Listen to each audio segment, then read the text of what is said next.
Foi a menopausa junto com o puerpério e junto com o corpo que eu olhava e não me reconhecia. A gente precisa mostrar para as mulheres que as mudanças hormonais elas vão muito além do aspecto físico. Na menopausa, a gente come menos, engorda mais. Essa é uma fase que a gente tem que consolidar estilo de vida e eleger, direcionar, lógico, a terapia hormonal sintoma específico, dependendo do que estiver acontecendo. Hoje a gente tem a tecnologia a nosso favor, então vamos usá-la. A mulher, ela culturalmente, ela fica num lugar de se colocar para depois, né? Então, para mim, a solução é você começar a praticar um pouquinho mais do egoísmo saudável. Porque eu não acho que a maturidade venha para te destruir. A maturidade vem para você se reinventar. Este episódio é um oferecimento de Novo Nordisk, uma empresa líder global em saúde no tratamento de diabetes e obesidade.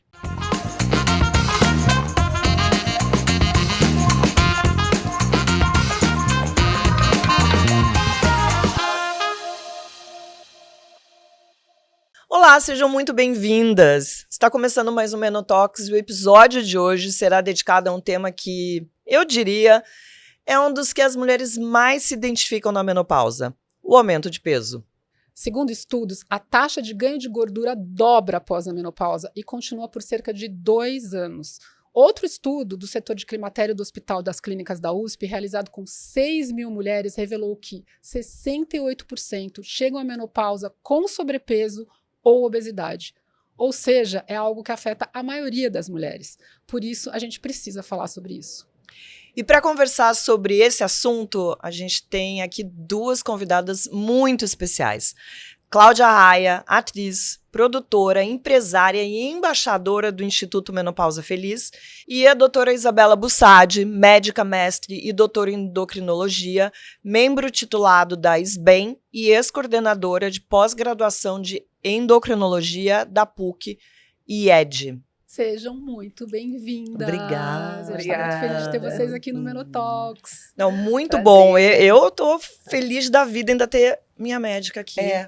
Nossa, médica! A gente não vai indicar a Isabela pra ninguém, porque tá difícil o horário. Isabela não tá tem difícil mais horário com tempo, ela. não tem mais consulta, não tem Eu mais vou chamar de doutora pelo respeito, mas enfim, Isabela, esse número impressiona muito. O que acontece nessa fase do climatério que faz tantas mulheres terem esse ganho de peso? Então, Marilise, na verdade, primeiro um prazer estar aqui junto com vocês, né? Esse é um tema extremamente importante, porque além do sofrimento ligado à flutuação do estrogênio, a gente vai ter sim essa mudança de composição corporal que começa a acontecer ali aproximadamente em torno dos 44 anos. A gente tem dados mostrando que já existe uma mudança do ponto de vista de síntese de proteínas, do metabolismo a partir dessa idade, e o pico ele acontece na perimenopausa, o que é mais importante. Na menopausa, já começa a entrar em curva de platô. Anos antes da menopausa, o metabolismo desacelera e a mulher que tinha um ganho médio de peso de 250 gramas antes desses fenômenos, ela passa a praticamente 500 gramas ano. Isso, somado a outros mecanismos que algumas mulheres podem apresentar e outras não, como privação crônica do sono, transtorno de humor e mudança na sinalização cerebral para o consumo de alimentos, traz um impacto muito grande para a qualidade de vida da mulher, que ela vai, sim, tender a comer mais alimentos palatáveis, alimentos mais calóricos, alimentos que têm alta densidade energética e baixa capacidade nutritiva. É aquela comida gostosinha, né? Gostosa, aquela comida crocante, gostosa, frita, sorvete, doce, e que acaba com a gente. cheia de carboidrato. E aí tudo vai se direcionando muito para a região mais centrípeta, né, que é o que a gente chama de gordura visceral, essa gordura centralizada que muitas vezes não fica só no adipócito, ela acaba entrando em células que não foram geneticamente programadas para receber gordura. E aí a gente pode seguir conversando sobre os problemas que essa gordura traz, porque a gordura infiltra no fígado, a gordura infiltra na região, na membrana ao redor do coração, no pericárdio, então você passa a ter um aumento da gordura epicárdica, né, ao redor do coração. Ela vai infiltrar também em outros órgãos, como pâncreas, você pode ter, né, processos inflamatórios cerebrais, artérias, então é todo um conjunto de alterações metabólicas que vai muito além da estética. Muito além do que a gente vê. Muito além do que a gente vê, exatamente. Cláudia, aproveitando esse gancho, você é uma mulher que sempre se cuidou muito, fez atividade física, foi bailarina, a gente sabe, a gente vê isso. Mas você também passou por essa fase que a gente está falando que afeta tantas mulheres. Isso chegou a ser um problema para você? Você ganhou peso? Foi uma questão? Gente, não foi fácil, porque assim, eu não senti muito na perimenopausa, até porque a quantidade de atividade física que eu faço, eu tenho uma atividade física de alta performance, né? Ser bailarina no nível que eu cheguei, técnico, é de alta performance. Então, isso eu não percebi até eu engravidar do Luca, que eu engravidei com 55 anos, ainda magra, ainda bem. Uma gravidez, né, que todo mundo sabe que tentou ser FIV, não deu e acabou sendo natural. E assim a Isabela começou a cuidar de mim justamente na gravidez. Era uma gravidez de risco, qual não é, né? Mas nessa idade mais ainda, o que aconteceu? Quando na gravidez do Luca, eu ganhei 15 quilos, né? E eu já tinha muitas dores musculoesqueléticas, que é dos sintomas da menopausa, que é a síndrome musculoesquelética. Eu não sei se pela minha quantidade de lesões que eu tenho no corpo por causa da dança, isso ficou insuportável de dor, né? E aí, o que aumentou que você acabou... IMC, o índice de massa corporal, que é um principal critério que a gente tem para tratamento, né? Ficou acima de 27. Pode falar? Pode, claro, óbvio. Ficou acima de 27, a minha família toda é diabética. Eu não sou diabética, mas assim, a Isabela tem olhos enormes em relação a isso. E eu tinha que começar a ensaiar um espetáculo, depois que eu tive o Luca. Então foi a menopausa junto com o puerpério e junto com um corpo que eu olhava e não me reconhecia. Me trabalhei muito para isso, para ter carinho, gratidão por esse corpo que gerou uma criança perfeita aos 55 anos. Isso realmente me ajudou muito a ressignificar o que é a estética, sabe? Porque a gente na dança, a vida inteira tem que estar magra. Toda semana a gente pesava, não podia engordar 1 quilo. Foi isso, a minha geração. Hoje não é, mas assim, graças a Deus. Mas sempre foi assim. Então, a exigência é muito grande. Eu tinha que fazer o Tarsila, a brasileira, que eu ia dançar muito, com as dores musculoesqueléticas. Eu não podia ter aquele peso em cima das minhas articulações. Então, a gente acabou usando uma canetinha emagrecedora para justamente perder. Em 5 meses, eu perdi 15 quilos, não foi, Isabela? Acho que foi isso. aproximadamente isso. Acho que é interessante o ponto que você está trazendo, né, Cláudia? Porque assim, estilo de vida vai ser sempre a base do manejo do peso. Então, como atividade física, né, como você trouxe bem, tem um momento da vida em que a gente não consegue aliar a atividade física com alimentação, enfim, com todas as variáveis que a gente sabe que vai impactar. Então, quando uma pessoa reduz muito a atividade física, ela perde essa variável de utilização para gasto calórico, né? E aí, só trazendo um pouquinho, né, os números, quando que a gente tem indicação de uso dos análogos, né, que popularmente o pessoal gosta de falar das canetinhas, enfim, é um termo carinhoso, né? Mas os análogos de GLP-1, os análogos, né, das incretinas, eles vão ter uma indicação na obesidade e também naqueles pacientes com IMC acima de 27 que têm alguma comorbidade. Do ponto de vista respiratório, asma, do ponto de vista cardiovascular, hipertensão, metabólico, diabetes osteoarticular. Então, a gente está falando aqui de uma indicação médica, né, no IMC acima de 27, sem a possibilidade de manejo de estilo de vida e associado a uma limitação de questões que têm um impacto grande na qualidade de vida, né? Gente, porque eu cheguei a entender que o meu corpo não é uma vitrine. Sabe? O meu corpo é a minha casa. E eu preciso da minha casa para exercer o meu trabalho. É meu home office, sabe? Então é preciso ser tratado com muita saúde. Eu preciso dessa saúde para continuar fazendo o meu trabalho. Eu queria pegar esse gancho da Cláudia. Isabela, você está falando que esse ganho de peso que a gente está falando na menopausa não é um ganho de peso estético. Ele traz riscos para a saúde. Que riscos são esses? Sim. Primeiro, a localização, né? Onde é que a gente ganha majoritariamente a gordura nessa fase da perimenopausa, menopausa? Não é gordura periférica. A gente ganha mais na região central do nosso organismo. São adipócitos maiores, são adipócitos que a gente chama de adipócitos com processo inflamatório maior. Diferente daqueles adipócitos periféricos que têm um baixo tônus inflamatório. Então, esses adipócitos, eles vão aumentar risco de doença cardiovascular, aumenta risco de hipertensão, risco de desfechos múltiplos ligados ao sistema cardiovascular, ele aumenta o risco de uma mudança em relação ao colesterol, ele vai também aumentar o risco de infiltração no fígado, que é a esteatohepatite, vai ter uma sobrecarga do ponto de vista de função renal, osteoarticular, respiratória. Então, eu estou falando de um organismo sofrendo um processo inflamatório múltiplo. Então, a gente tem que desviar esse olhar do ganho de peso para as questões estéticas. Eu acho que essa visão reducionista, isso, graças a Deus, está ficando no passado, tem que ficar cada vez mais. As conversas sobre essa são extremamente importantes para a gente mostrar para as pessoas que o acúmulo, né, de gordura nos adipócitos tem um potencial malefício importante para a saúde das pessoas. Inclusive câncer de mama, né? Que as mulheres às vezes têm tanto medo da reposição hormonal, mas o sobrepeso e a obesidade A obesidade ela é um fator de risco para vários tipos de cânceres, e na mulher o câncer de mama com uma alta prevalência pelo aumento da produção de estrogênios, né, da gordura. Isabela, essa preocupação com peso, com corpo, eu adorei essa frase, meu corpo é meu home office. Minha casa, meu home office. Adorei. Você gostou disso? Adorei, você podia fazer uma camiseta. Assim, vamos fazer? Vamos fazer? A gente põe no Instagram. Mas, Isabela, olha só, essa preocupação do ganho de peso, ela normalmente vem quando o peso já chegou, sim, né? A pessoa está no climatério, entra na menopausa e aí começa a se preocupar muito com isso. Essa preocupação tem que vir muito antes, perfeito, muitos anos antes. O que as mulheres podem fazer efetivamente para se preparar para essa fase? Perfeito. Na verdade, as mudanças mais importantes, elas acontecem anos antes da menopausa.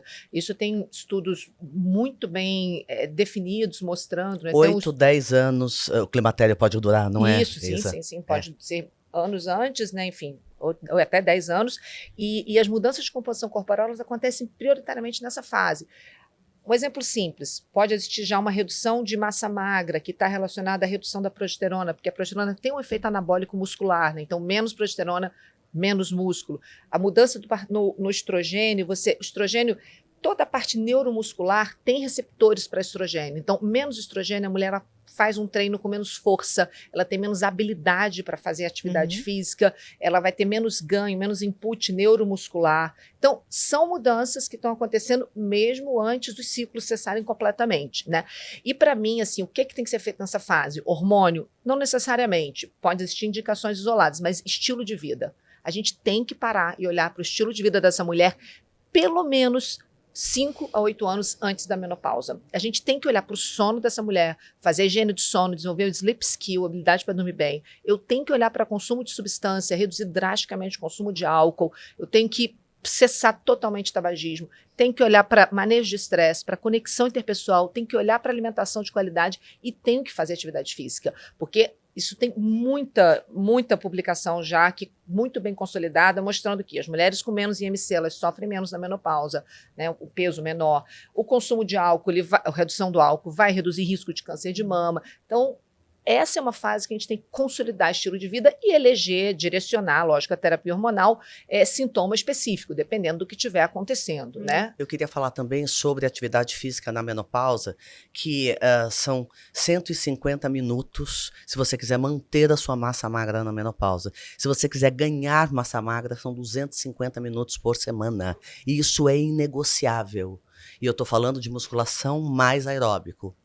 E as pessoas não têm ideia desse número e nem desse target, sabe? De tentar chegar nisso, claro que quem pode, né? Mas dá para fazer tudo, dá para fazer agachamento com 2 quilos de feijão, um de cada lado, sentando e levantando, sentando e levantando. A gente tem meios para isso, hoje a internet está aí para também dar essas possibilidades. Eu toquei nessa questão das mulheres, da importância das mulheres começarem a se olhar muito antes da menopausa tá ali no horizonte, porque quando você é jovem é muito fácil. Você ganha 2 quilos no final de semana. E perde Você no não dia precisa- seguinte. Você perde no dia seguinte. É. Você dorme, acorda magra. Uhum. Só que chega uma hora que isso não acontece mais. E é realmente desesperador.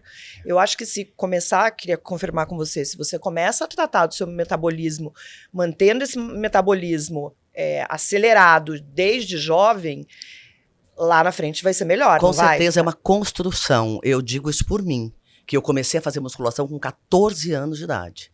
Ninguém na dança fazia musculação. E eu ia escondido naquelas academias de maromba. Ah. E eu entrava escondido e fazia escondido. Porque eu pensava, a dança não vai me dar essa musculatura. Eu, para fazer tudo que eu tenho que fazer, que é aquele absurdo que é a dança, eu preciso ter muito músculo. Eu pensava sozinha nisso. E aí foi uma construção. Hoje eu fazia treino, gente, que eu vomitava no meio do treino. Pra vocês terem ideia da quantidade de pesado que era. Hoje eu faço 1/3 do treino que eu fazia, porque a musculatura está toda construída. É só manter. Né? Agora, o que eu quero dizer também sobre isso, sobre o que você disse, é a negação das mulheres na menopausa. Né? As mulheres, é difícil você deixar de ter a síndrome de Deus. Né? Quando você para de procriar, você para de existir. O patriarcado colocou isso na nossa cabeça. E a gente acredita nisso piamente. Então, estar na menopausa significa o fim. Eu digo, não é o fim, é o recomeço. Exatamente. Eu queria aproveitar e falar, pegar o gancho do que você falou de mudança de estilo de vida. Cláudia, o que você mudou em estilo de vida para fazer esse processo, então, depois do ganho de peso, da gestação, e você precisou se adequar? Então, o meu estilo de vida, ele sempre foi com muita disciplina. Até porque fui criada, assim, por uma mãe que era bailarina. Sou bailarina desde os meus 3 anos de idade. Então, eu tô morrendo, mas eu tô lá. Entendeu? A única coisa que não me faz ir treinar é se eu, em vez de metabolizar, catabolizar. Se eu estiver muito cansada, não adianta. Né? Mas meu treino é de 4 vezes por semana. Minhas aulas de balé, meu aeróbico e a minha alimentação. Isso foi uma coisa que eu fui criada, assim, eu não fui criada com bolacha, doce, nada disso na minha casa entrava. Então, até pela minha família toda ser diabética, eu nunca comi doce. Beber, eu não bebo, né? Nunca bebi, nunca tomei um porre na adolescência. Então, assim, meu estilo de vida é muito saudável e eu te digo, claro que com esse ganho de peso, eu fui muito delicada, cheguei para Isabela e falei, eu estou sem saber o que fazer. Eu tô aqui com um bebê maravilhoso, muito grata, mas eu não sei o que fazer. Ela disse, calma, a gente vai ajeitando isso devagar, seja gentil com o teu corpo, seja gentil com a sua cabeça, né? Porque nós vamos dar um jeito. E assim foi, devagar, claro, reduzir comidinha, fizemos toda uma dieta, né? Junto com a canetinha, com uma atividade física também moderada naquele momento. Né, eu só comecei a fazer esse processo quando eu acabei de amamentar o Luca, que foi no 7º mês. Então, foi um processo lento, porque eu também não acredito que uma gestação de 9 meses, em 3 meses, 4 meses, você vai resolver pelo menos 9 meses para você começar, o teu corpo começar a entender que você saiu desse processo. Né? Então, delicadeza, pessoal, com o corpo de vocês. Essa falta de gentileza, acho que é uma coisa generalizada, né? A gente não consegue parar de olhar pra gente no passado e querer que tudo seja da mesma forma. E se exigir, e essa né? cobrança da mulher que sai de uma gestação, ela aconteceu desde sempre, só que uma coisa é uma gestação quando você tem 25, 30 anos, você que teve filhos mais jovens, depois fica muito mais difícil. Agora, Isabela, vamos falar das canetas usadas para emagrecimento. É uma opção para as mulheres nessa fase? A gente sabe que é mais difícil emagrecer, só que, enfim, tá todo mundo falando sobre isso. Para você, como isso funciona? Bom, do ponto de vista de eficácia, é inquestionável. A gente tem como classe, né, os análogos de GLP-1 já são estudados há mais de 2 décadas. Então, do ponto de vista de eficácia, a gente tem dados de muita segurança e muito relevantes. Né? Então, do ponto de vista médico, é a primeira escolha para a abordagem da obesidade no Brasil e no mundo. Né? Agora, o que a gente tem que se perguntar é em que circunstância eu vou usar com segurança. Esse, para mim, é o ponto crucial. E aí acho importante também deixar registrado o quanto eu acho inadequado esse uso indiscriminado do ponto de vista de automedicação, as pessoas sem critério, né? Então, trazendo para o nosso contexto, a gente está falando de uma circunstância de momento de vida muito específica, né, que é a transição menopáusica, que é a pós-menopausa, que no futuro vai ser a partir da 5ª, 6ª, 7ª década de vida, momento ali onde você tem agregado riscos para a saúde. Então é muito importante a gente pontuar quem é que merece tratamento. E aí, do ponto de vista científico, quem merece tratamento são as pessoas que têm índice de massa corporal acima de 30 e as pessoas que têm acima de 27 com uma comorbidade associada. Esse nome é um nome meio esquisito, o que é comorbidade? né? O que são essas comorbidade?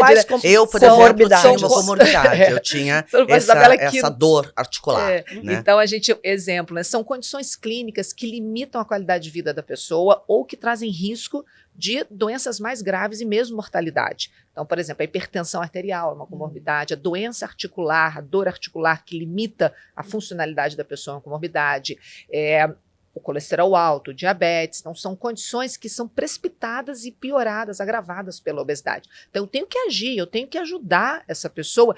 E aí é muito interessante, Cláudia, né? Você é uma pessoa que tem um estilo de vida muito consolidado, você é uma atleta, né? Uma artista atleta, né? Vamos botar assim. Então, você é uma atleta, você tem tudo que a gente trouxe aqui, você pontua ali, né, no 8, 9, 10 para cada categoria, né? Vamos dizer assim, de sono, estresse, tudo bem certinho.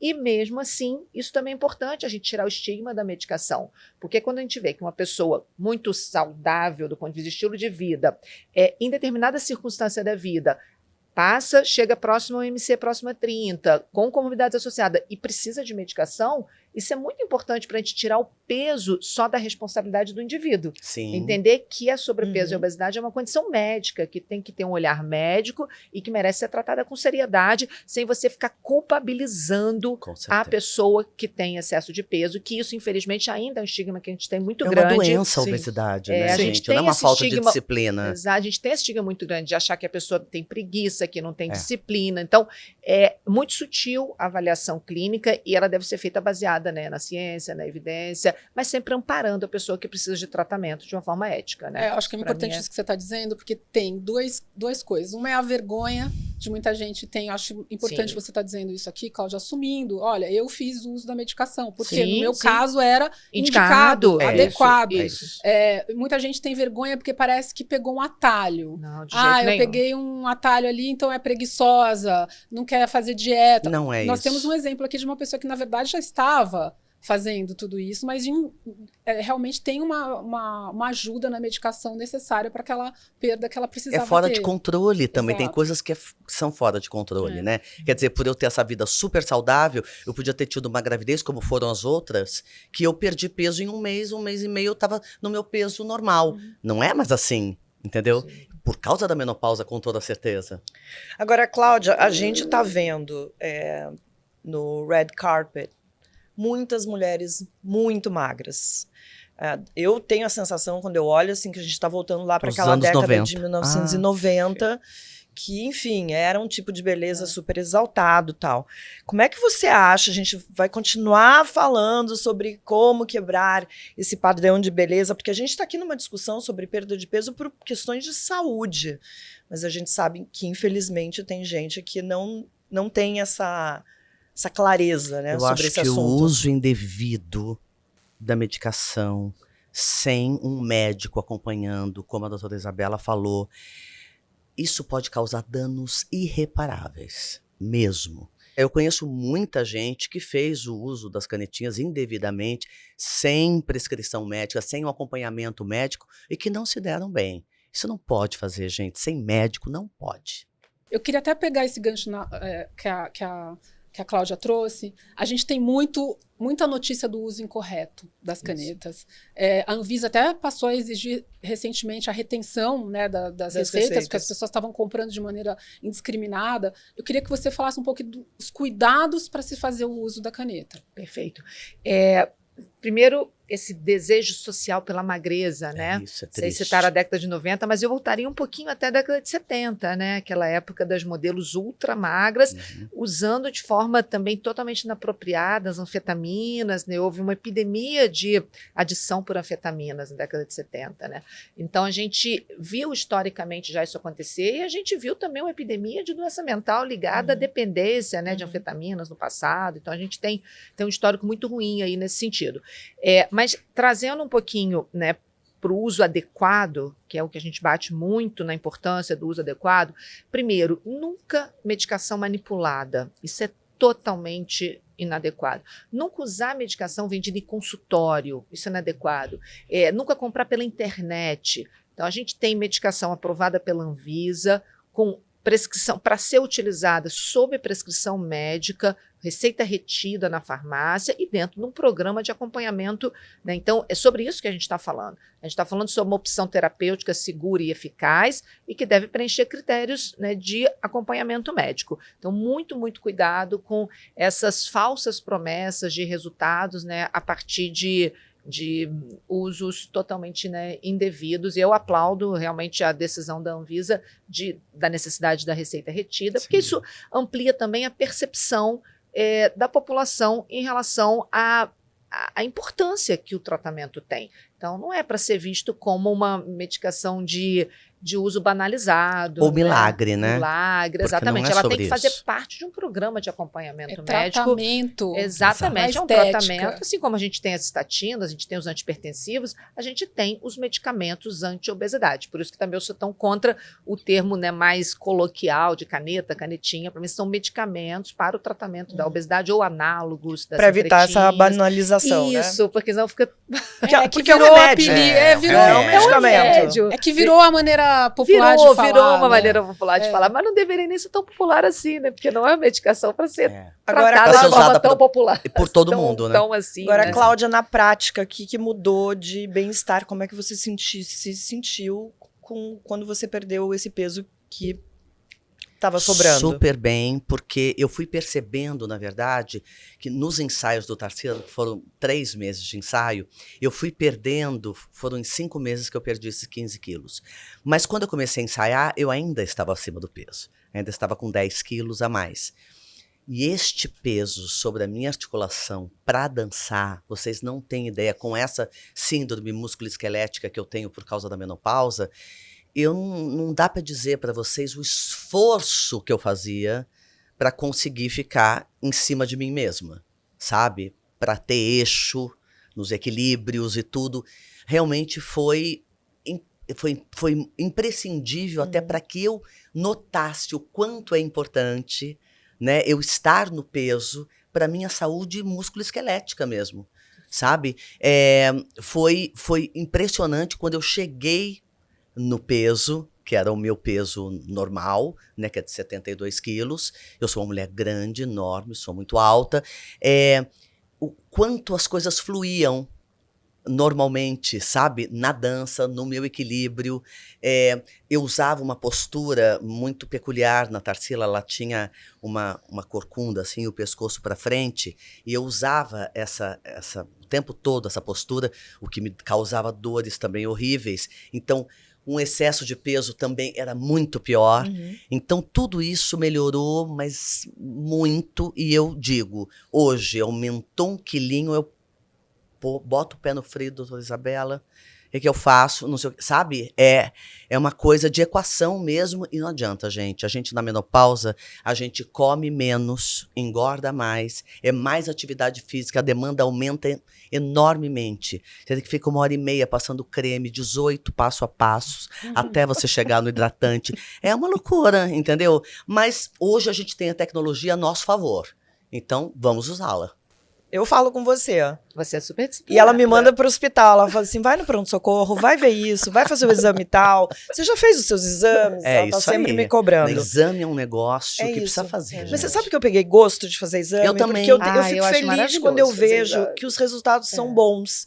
Que o Também. fato de estar me cuidando tem um resultado. E o resultado é o exame que mostra. Claro. É isso aí. Mas é o isso grande presente da É uma vida. quebra de paradigma, né? A gente tem que tirar um pouco esse olhar de que a medicina, ela é para o tratamento da doença já pronta. E a menopausa tem muito a ver com isso, né? A gente precisa olhar Prevenção. a mudança sutil dos processos fisiológicos e já começar a intervir antes da condição clínica da doença se formar, É a né? medicina preventiva, né? Que é uma coisa exatamente. maravilhosa, gente. Inclusive, ó, isso é um ponto importante que você está falando, que a minha próxima pergunta era essa. Olha. Os estudos mostram que essa perda de gordura, que benefícios ele traz para a qualidade de vida? O que a ciência diz sobre isso?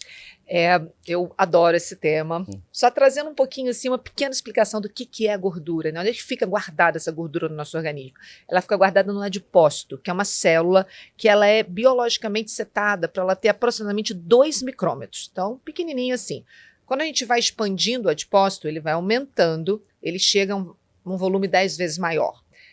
Essa gordura ali dentro, ela começa a dificultar o próprio processo de vascularização do tecido adiposo.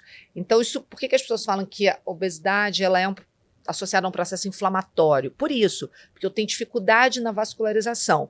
Eu vou aumentar proteínas inflamatórias, porque as células vão sofrer isquemia. E para onde vão essas proteínas inflamatórias? Elas vão para todos os órgãos. Então, por isso que é um problema acumular gordura no organismo. Essas moléculas, elas vão agir no endotélio, que é a camada interna das artérias, aumentando o risco de formação de uma placa. Elas vão agir, a gordura aumentada e as citocinas aumentadas no fígado vão elevar o risco de inflamação e fibrose, aumentando o risco até de cirrose hepática e câncer hepático. Ela pode agir do ponto de vista cerebral, aumentando o risco de doenças neurodegenerativas. Do ponto de vista de cartilagem, tem uma sobrecarga inflamatória enorme, limitando a movimentação. Então, eu estou falando de um processo sistêmico inflamatório, né? Sempre que eu acumulo gordura, além do que a minha biologia estaria setada para eu receber. Perfeito. Cláudia, queria que você contasse um pouco. Bonito da Isabela falar, né? Muito. Ela é muito técnica, é uma loucura. Eu gosto. Chique, ela é chique. Cláudia, eu queria que você contasse um pouco da Cláudia antes do tratamento da menopausa e como está a Cláudia hoje, agora, pós-menopausa, com todos esses tratamentos, cuidando da saúde, cuidando do peso, da alimentação, da atividade física, da musculatura. Você não está entendendo. Eu me perdi de mim mesmo algumas vezes. O Jarbas disse que ele é marido de uma mulher que entrou na menopausa 3 vezes, com a mesma mulher. Foi uma loucura, porque eu entrei na menopausa toda confusa, não me percebendo, eu que sou toda metida a saber tudo e falo tudo com os médicos e ligo o dia inteiro. Eu não percebi que eu estava completamente fora de mim. Né? Eu sofri uma intervenção dos meus filhos e do meu marido para que eu tomasse uma providência. Tomei. Do que eles reclamavam? De tudo. Ela está completamente fora de si. Ela é outra pessoa. Ela é uma pessoa alegre, divertida. Ela tá um mau humor louco. Tudo era ruim, eu tava triste, eu sou uma pessoa alegríssima, tô sempre com uma bolsa indo pra Disney, eu sempre acho que eu tô indo pra um lugar assim incrível, sou muito animada, e era uma tristeza, uma coisa horrorosa, e aí comecei a me tratar, ainda não com a Isabela, comecei a me tratar com o ginecologista, melhorei um pouco, e dali a 4 anos eu engravidei do Luca, né? E aí que eu fui para a Isabela, e aí a partir daí foi tudo com a Isabela. Mas quando eu voltei, eu perguntava, né, Isabela, eu vou voltar até a menopausa, né, depois do Luca, ela diz assim, não temos protocolo.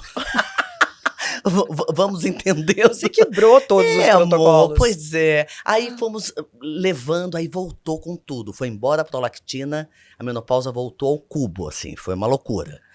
Aí me acabei tudo de novo, ela começou a me tratar, eu fui melhorando, de repente veio essa peça. Quando eu vi os meus personagens falando da minha própria história, eu afundei de novo. Afundei, comecei a ter todos os sintomas de novo. Falei, Isabela, pelo amor de Deus, eu tô aqui de novo toda estranha. Bom, ela reajustou, então foram 3 vezes que eu entrei na menopausa. E aí agora, de 2 meses para cá, 3 meses para cá, que a gente acertou o tratamento. Menina, eu estava andando no aeroporto, eu estou fazendo uma série, eu estava andando no aeroporto e fui entrando dentro de mim, que eu tinha me perdido de mim. Eu não sabia onde é que estava a Cláudia Raia, alguém arrancou ela de mim. E eu fui entrando dentro de mim e fui me sentindo de novo eu. É impressionante o que a reposição hormonal, quem é apto, óbvio, faz com o corpo e a mente da mulher. É impressionante. Total. Essa questão que você está falando, né, Cláudia, de se perder de si mesma, eu acho que é uma das coisas mais frequentes que a gente ouve as mulheres falarem, né? Eu não me acho mais, cadê eu? Não me reconheço. Não me reconheço. Falamos juntas, mas eu acho que é isso, não me vê? reconheço. É o que todas sentem, né? Isso é muito importante, Silvia, porque a gente fica muito focado nos sintomas relacionados à esfera reprodutiva. Então, historicamente, a gente olha para a menopausa como se fosse a parada dos ciclos reprodutivos. Isso está escrito em livro de medicina. E, para mim, isso é um erro histórico também, mais um dos erros históricos, porque o que predomina nessa fase da vida da mulher são sintomas neurocognitivos. O aspecto reprodutivo, ele existe sim, você deixa de ter ciclos, né? Você vai entrar em amenorreia, mas as mudanças cerebrais são as que vão nortear as escolhas da mulher e muitas vezes fazer com que ela passe a ser uma pessoa que ela não gostaria de ser, mas que ela fica refém de um processo biológico. Então, eu acho que grande do nosso trabalho, né, que gosta do tema e que tem um lastro, né, uma história pessoal, seja ligada ao trabalho, seja ligada ao interesse pelo tema, enfim, a Cláudia maravilhosamente trazendo isso para o Brasil todo através da arte. A gente precisa mostrar para as mulheres que as mudanças hormonais elas vão muito além do aspecto físico. A saúde mental ela tem sim que ser olhada. O sintoma mais prevalente, fragmentação do sono. Quem consegue ter uma boa saúde mental, quem consegue ter ânimo para trocar a vida sem dormir bem. O segundo, memória. Como é que eu consigo ter... Então, a gente está falando de sintomas altamente prevalentes e muitas vezes negligenciados. Na imensa maioria das vezes negligenciados. Inclusive, tem mulheres que não tendo sintomas vasomotores, as ondas de calor, elas podem nem ser elegíveis para o tratamento. E elas falam, não, doutor, eu nem tive menopausa, não precisei tratar. E ela está em depressão, sem dormir, sem memória, tendo um risco enorme de evoluir com declínio cognitivo e até um risco aumentado de Alzheimer. Até porque são 150 sintomas catalogados da menopausa. E as pessoas não fazem essa relação desses sintomas com a doença. Existe uma associação grande com parar de menstruar, não poder ter mais filhos e ter ondas de calor. Isso é muito reducionista. Todo outro lado da história que precisa ser mais trabalhado. O que a gente percebeu muito quando a gente fez a primeira temporada do Menotox é como as mulheres se sentem sozinhas. E a gente viu que muitas estavam se reconhecendo nos depoimentos que foram dados aqui pelas pessoas, pelas mulheres maravilhosas que a gente recebeu aqui. Você está com esse espetáculo, você também está conversando com as mulheres. Eu queria que vocês falassem como uma mensagem para essas mulheres, né? Essa mulher que está tão sozinha, achando que é só com ela, que ela é inadequada. Que é isso, eu já ouvi uma mulher falando assim, eu me sinto inadequada. Porque é uma coisa absolutamente comum que atinge quanto por cento da população, doutora?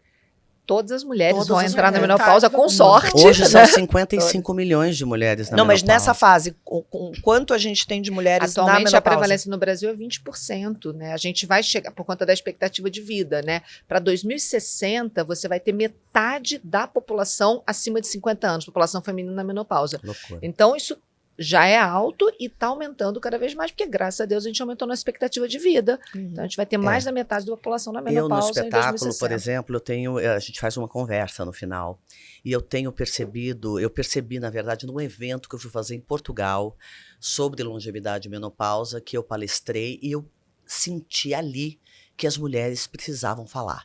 Imediatamente eu liguei para a Ana Toledo, que é autora do nosso espetáculo, que também é menopausada, e disse para ele, a gente tem que fazer uma conversa no final, porque as mulheres precisam falar. O que acontece, na verdade? O patriarcado nos colocou inimigas umas das outras. Então, a gente pouco fala uma com a outra, a não ser quando são aquelas amizades construídas desde pequenininha e que foram amigas da vida inteira. Mas se você não tem este grupo de amigas, provavelmente você estará sozinha ou se sentirá sozinha e inadequada e não sendo encaixada de novo no mercado de trabalho, socialmente, né? Principalmente profissionalmente. Porque as mulheres, eu recebo depoimentos inacreditáveis, mulheres que levantam na plateia chorando na frente de 800 pessoas, se vulnerabilizando na frente de tanta gente, contando as suas histórias, uma mais triste que a outra. Isso precisa mudar, né? A cabeça das pessoas precisa mudar. As mulheres têm que se dar as mãos. Nós somos amigas umas das outras. Aí, de repente, vem uma palavra sororidade do nada. E você nunca aplicou isso. Você nunca usou isso. Você sai naquele almoço de meninas e você tá toda ruim. E você fala, olha, eu tô isso. A outra fala assim, jura? Eu não sinto nada. Você fala, como assim, gente? Só eu tô estranha? Só eu tô me sentindo desse jeito? Então, vamos parar com isso, porque ao contrário do que o patriarcado diz, que nós juntas podemos destruir o mundo, nós juntas podemos construir um mundo muito melhor. Muito obrigada. Isabela, eu também queria ouvir suas mensagens finais. O que você pode dizer para essas mulheres que estão passando por essa fase, com todos esses perrengues, e com essa questão de ganho de peso? Que mensagem você acha que essa mulher tem que sair daqui com ela na Olha, cabeça? tem duas palavrinhas que eu gosto muito e que se aplicam muito a essa fase da vida. A mulher, ela culturalmente, ela fica num lugar de se colocar para depois, né? Ela acaba cuidando dos filhos, ela vai cuidando do marido, da casa, de tudo. Então, para mim, a solução é você começar a praticar um pouquinho mais do egoísmo saudável. Você precisa começar a se priorizar, porque é uma fase que você precisa dormir, e para você dormir, você tem que largar as atividades um pouco antes, e deixa cada um ver o seu jantar, e deixa cada um resolver sua vida, e você vai deitar e dormir linda, maravilhosa, porque é isso que tem que ser feito. Você precisa caminhar. Então não existe, não tem tempo. Você vai fazer sua caminhada e cada um que faça seu almoço em casa e tá tudo certo. Então tem que começar a ter egoísmo saudável. Então, alimentação. Eu tenho que dar alimentação pro meu filho. Não. Põe o filho para aprender a comer sozinho, isso e aquilo. Então a gente tem que ser criativo e se priorizar. Porque é uma fase em que a natureza vai tirar um pouco da proteção que vem a partir do estrogênio. Então, você vai precisar olhar para você com mais generosidade, com mais tempo, com mais paciência e de forma um pouquinho mais egoísta também. Tá? Tá bom. Perfeito. A gente está chegando aqui num momento final em que a gente, aqui do Menotalks, que todas as convidadas passam, que chama No Calor do Momento, Cláudia. Todo mundo responde. É um bate-bola super rápido, sabe, Marília Gabriela? Sei, Feelings. claro. Cara a isso. cara com as meninas. Então, a primeira pergunta é, um sintoma da menopausa que ninguém te contou? A síndrome musculoesquelética que eu tive durante anos, eu fui descobrir nesse evento que eu fui fazer em Portugal, que tinha uma médica holística e que falou sobre isso. Falei, meu Deus, é isso que eu senti. Eu falava, será que eu tô malhando muito? Será que eu tô pegando muito pesado na aula de balé? Não. Um hábito que você jurava que jamais teria, mas agora você tem. Meditar. Olha, arrasei agora, né? Você Arrasou. não esperava, né? Não. Nem eu. Mas é muito importante para manejo do estresse, é perfeito, Cláudia. Poxa, melhor conselho que você daria para quem está nessa fase, para aquela amiga que está chegando? Investigue-se. Se o seu médico não quer te tratar, mude de médico. Hoje, a média é de 10 a 12 médicos procurados até acertar o médico certo. O que aconteceu? Na verdade, as mulheres não chegavam na menopausa. Então, os médicos também não foram atrás dessa informação, né?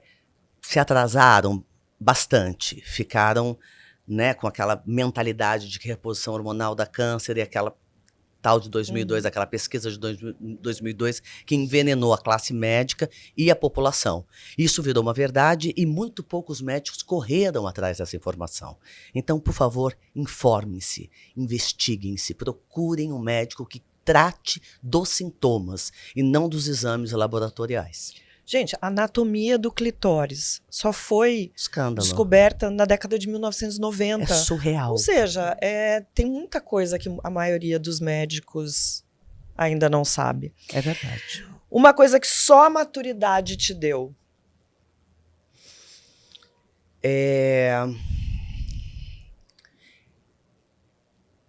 Eu acho que saber dizer não era uma coisa que eu não sabia fazer. E hoje é difícil para mim, eu tô sempre tendo que me trabalhar para quando realmente tem que vir um não. Porque quantas e quantas vezes eu fiz tudo para dizer sim, mesmo que eu não pudesse. Uhum. E eu não quero mais ser essa pessoa, eu quero me ouvir, eu quero fazer, eu tenho vontade de fazer, eu tô afim de fazer. Não vou fazer. Perfeito. O que você não tolera mais? Gente chata. Nossa, que preguiça que eu tô de gente chata. Teve mais gente que veio Não aqui e falou tenho isso. condição mais, gente, juro. O pior da maturidade. não acho que tenha pior da maturidade, que a maturidade é a sabedoria. Eu tô agarrada nos chineses que dizem que a mulher, quando ela entra na menopausa, ela deixa de sangrar e o sangue vai nutrir todos o organismo, né? E que ela está no auge da sua potência. Eu tô agarrada no chinês, tá? Porque eu não acho que a maturidade venha para te destruir. A maturidade vem para você se reinventar. Gente, você eu quero esse chinês também. Não é o chinês? Eu quero esse chinês Tô agarrada. também. E também os japoneses, que dizem que a menopausa é a grande sabedoria da mulher. E é. Né? É só que a gente tá vendo por outro prisma. A gente foi educada para ver de outro jeito. A gente tem que mudar o mindset. Total. Gente, só quero agradecer esse papo, delícia. Obrigada. Super Muito obrigada. elucidante. Eu quero a camiseta. Vamos fazer.